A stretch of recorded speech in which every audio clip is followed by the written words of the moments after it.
السلام عليكم ورحمة الله وبركاته. وياكم من قناة إيجيسا. من جديد اليوم راح نفتح الصندوق العملاق.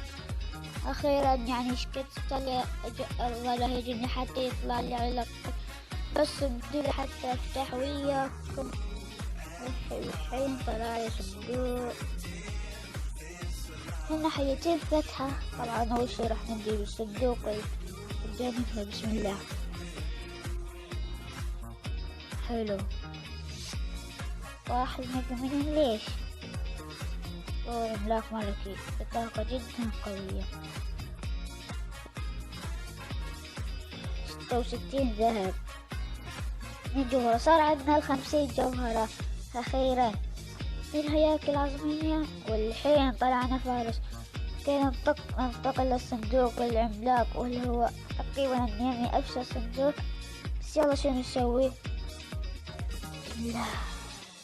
اوف، طبعا بالفلوس قوي، بس بالباكيتات مستحيل. اوكي، 9 فرن،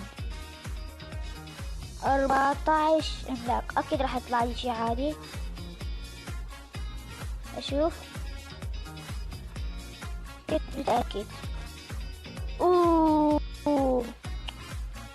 109 فارس. يا ربا على هالصندوق الخرافي. بس عادي حتى لو ما طلعنا ولا اي بطاقة اسطورية، بس على الاقل طلعنا شي حلو.